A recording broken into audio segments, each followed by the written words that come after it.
ഞാൻ ഈ ചരിത്രമൊക്കെ പഠിക്കുമ്പോൾ എന്നെ വിസ്മയിപ്പിച്ചിട്ടുള്ള ഒരു കാര്യം, ആദ്യകാലത്തെ നമ്മുടെ വിദ്യാലയങ്ങളെല്ലാം ആരംഭിച്ചത് അച്ഛന്മാരുടെയും സിസ്റ്റേഴ്സിൻ്റെയും ഇനിഷ്യേറ്റീവിലല്ല, മറിച്ച് ഓരോ ഇടവകക്കാരുടെയും ആവശ്യപ്രകാരമാണ്. അവരാണ് മുൻകൈയെടുത്ത് അവിടെ വന്ന് ഈ പ്രകാരം ഞങ്ങൾക്കൊരു വിദ്യാലയം വേണം, വിദ്യാലയം തുടങ്ങാനുള്ള സൗകര്യങ്ങൾ ചെയ്യണമെന്നൊക്കെ പറഞ്ഞ് അവർ അഭിവന്യ മെത്രാപ്പൊലീത്തായെ എല്ലാം കണ്ട് അനുവാദമൊക്കെ മേടിച്ച് അച്ഛന്മാർ അതിനു വേണ്ടി മുന്നിട്ട് ഇറങ്ങുന്നതുമല്ല. അപ്പോഴവിടെ വളരെ ഔദാര്യപൂർവ്വം സ്ഥലം കൊടുക്കാനും അതുപോലെ സ്കൂൾ പണിയാനായിട്ട് സംഭാവനകൾ നൽകാനും എല്ലാം തയ്യാറായി ഒരു ജനസമൂഹവും നിൽപ്പുണ്ടായിരുന്നു. ഇപ്രകാരമുള്ള ഒരു ജനകീയ മുന്നേറ്റമാണ് ഇത്തരത്തിലുള്ള വിദ്യാലയങ്ങൾക്കെല്ലാം കാരണമായിട്ടുള്ളത് എന്നുള്ളത് നമ്മൾ നന്ദിയോടുകൂടി ഓർക്കണം. പലയിടങ്ങളിലും ഈ കോൺവെന്റുകൾ നമുക്ക് കാണാൻ സാധിക്കും. പഴയ കോൺവെന്റുകളുള്ള ഇടങ്ങളിലെല്ലാം അതിൻ്റെ ചരിത്രം വായിച്ചാൽ മനസ്സിലാവും.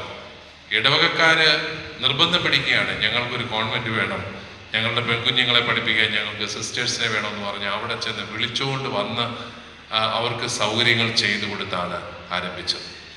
ഞാൻ ഈ പറഞ്ഞു വരുന്നത് ഒരു ജനസമൂഹത്തിൻ്റെ വലിയ ആഗ്രഹത്തിൻ്റെ ഫലമാണ് ഇപ്രകാരമുള്ള വിദ്യാലയങ്ങളെല്ലാം. നമ്മുടെ ഈ കൊച്ചു വിദ്യാലയം ഇത്രയും മാറ്റങ്ങളൊക്കെ നടന്നിട്ടും ഇതിവിടെ പിടിച്ചു നിൽക്കുന്നു എന്നുള്ളത് വലിയൊരു കാര്യമാണ്. അതിപ്പോഴും 100 വർഷങ്ങൾക്ക് ശേഷവും ഒരു LP സ്കൂളായിട്ട് തന്നെ ഇപ്പോഴും തുടരുന്നു. നമ്മൾ എപ്പോഴും ഓർക്കേണ്ട ഒരു കാര്യം, സഭ എന്നും പൊതുവിദ്യാഭ്യാസം ശക്തിപ്പെടുത്തുന്നതിനാണ് ശ്രമിച്ചിട്ടുള്ളത്. ഇന്ന് ഏറ്റവും കൂടുതൽ പ്രൈവറ്റ് സ്കൂൾ നടത്തുന്നത് നമ്മൾ തന്നെയാണ്, നിവൃത്തിയോടുകൊണ്ട് നടത്തുന്നതെന്നാണ് ഞാൻ പറയുക.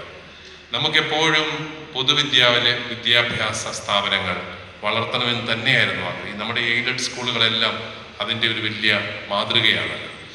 നമ്മുടെ എല്ലാ വിദ്യാർത്ഥികൾക്കും മാന്യമായ വിദ്യാഭ്യാസം ലഭിക്കണം. പക്ഷെ അതിൽ ഗവൺമെൻറ് പിന്നോക്കം പോവുകയും സിലബസിൻ്റെ കാര്യത്തിലും പരിശീലനത്തിൻ്റെ കാര്യത്തിലും ഗവൺമെൻറ് സ്കൂളുകൾ പിന്നോക്കം പോവുകയും ഒക്കെ ചെയ്തപ്പോഴാണ് പ്രൈവറ്റ് സ്കൂളുകൾ ആവിർഭാവം ചെയ്തത്. പിന്നെ നമ്മുടെ കുട്ടികൾ അങ്ങോട്ടേക്ക് പോകുന്നു എന്ന് കാണുമ്പോഴാണ് വീണ്ടും സഭയും ആ രംഗത്തേക്കൊക്കെ കടന്നു വരുന്നത്. ഞാൻ പറഞ്ഞു വന്നത്, പൊതുവിദ്യാഭ്യാസ സ്ഥാപനങ്ങൾ എന്നും നിലനിൽക്കണം. ഗവൺമെൻറ് ഒരിക്കലും ആ മേഖലകളിൽ നിന്നും പിന്മാറരുത്.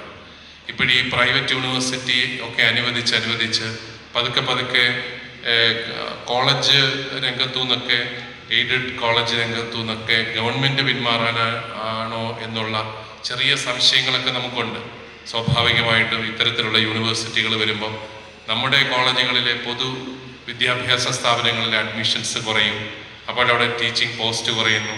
അപ്പോൾ അങ്ങനെ വളരെ സ്വാഭാവികമായ ഒരു അന്ത്യം അതിനെല്ലാം കൈവരുന്ന സാഹചര്യങ്ങൾ ചിലപ്പോഴെങ്കിലും സൃഷ്ടിക്കപ്പെടുന്നുണ്ട്.